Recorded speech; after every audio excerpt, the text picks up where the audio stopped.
Kompas Bisnis hadir untuk Anda bersama saya Asri Gunawan.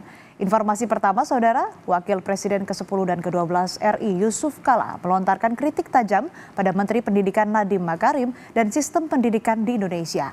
JK menekankan yang harus dibenahi adalah efektivitas penggunaan anggaran pendidikan, bukan jumlah anggarannya. JK juga menyinggung kinerja Nadiem Makarim yang luput mengecek permasalahan pendidikan dan jarang ke kantor. JK berpesan pada pemerintahan selanjutnya agar memilih Menteri Pendidikan yang punya kapasitas dan memiliki latar belakang dunia pendidikan. Kemudian Pak Nadiem, Mas Nadiem, yang tidak punya pengalaman pendidikan, tidak pernah datang ke daerah, jarang ke kantor. Katakan aja supaya yang depan jangan lagi begitu pilih menteri. Ya, untuk karena bagaimana berapa anggaran dikasih? Kalau CEO-nya begini, bagaimana bisa jadi? Kalau saya punya perusahaan, yang pertama saya siapa di dulu yang terbaik? Bukan berapa anggarannya, dulunya gimana itu? CEO-nya gimana?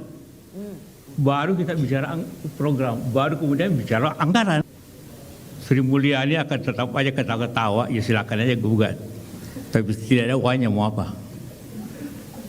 Suruh pinjam lagi, di mana pinjamnya lagi, siapa yang bayar bunganya. Jadi dalam keadaan situ, maka yang harus dilakukan ialah bagaimana efektivitas anggaran, bukan menggugat anggaran. Kita bahas bersama Saudara. Sebelumnya, pemerintah dan DPR berencana mengubah ketentuan alokasi wajib anggaran pendidikan. Dana pendidikan yang selama ini mengacu pada belanja negara akan diotak-atik mengacu pada pendapatan. Kami tegaskan lagi, dari yang semula mengacu pada belanja, kini mengacu pada pendapatan. Sebagai dampaknya, nilai anggaran pendidikan dalam APBN berpotensi menjadi lebih kecil. Mengacu pada keterangan Menteri Keuangan Sri Mulyani, hal ini untuk mengantisipasi risiko belanja wajib agar tidak membatasi fleksibilitas ruang gerak fiskal pemerintah. Kita ke data pertama terlebih dahulu, Saudara. Selama ini anggaran pendidikan diwajibkan sebesar 20% dari total belanja di APBN. Patokan ini berdasar pada pasal 31 ayat 4 Undang-Undang Dasar 1945. Di sini negara memprioritaskan anggaran pendidikan sekurang-kurangnya 20% dari APBN serta anggaran pendapatan dan belanja daerah atau APBD untuk memenuhi kebutuhan penyelenggaraan pendidikan nasional. Kami pakai data nota keuangan sejak tahun 2019, anggaran pendidikan setiap tahun ini terus naik. Kita lihat di tahun 2019 anggaran pendidikan ini sebesar 492,45 triliun rupiah. Terus naik di tahun 2020 dan 2021 angkanya ini di level 500 triliun. Naik lagi di tahun 2022 sampai dengan tahun ini di level 600 triliun. Tahun ini, tahun 2024, 681,3 triliun rupiah untuk anggaran pendidikan. Dan untuk tahun depan, Saudara, bisa Anda lihat di tahun 2025 ini diproyeksikan perkembangan anggaran pendidikan atau anggarannya nanti di tahun 2025 adalah sebesar 722,6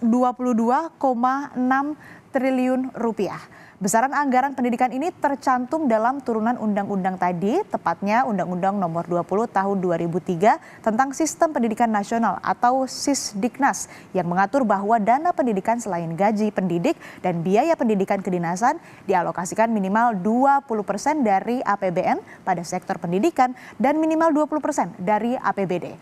Bagaimana realisasi anggaran ini? Kita lihat data berikutnya. Nah, ini dia data realisasi anggaran pendidikan. Di tahun 2019 dengan anggaran 460,34 triliun rupiah, ini realisasinya 93,48%. Di tahun 2020 turun realisasinya ini menjadi 93,09%.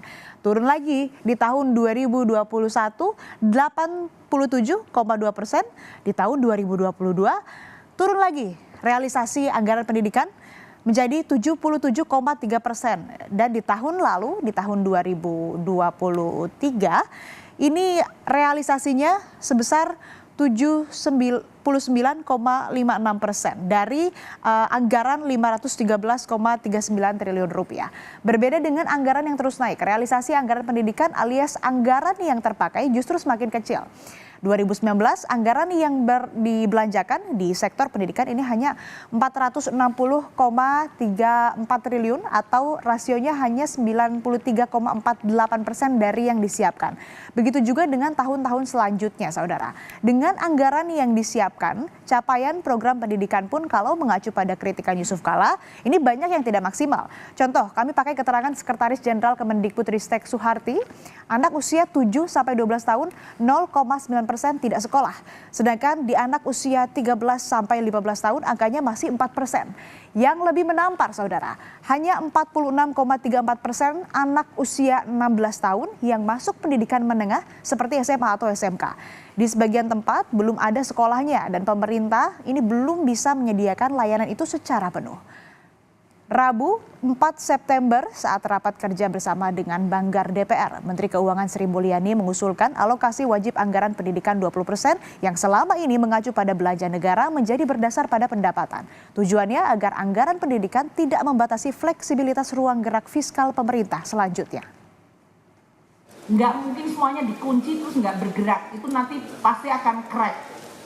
Sehingga bagaimana menteri-menteri keuangan selanjutnya itu tetap bisa punya ruang untuk manuver tapi tetap transparan dan tetap patuh pada konstitusi. Ini yang menurut saya perlu untuk kita bahas mengenai definisi anggaran pendidikan, terutama sumber untuk menghitung 20%-nya itu.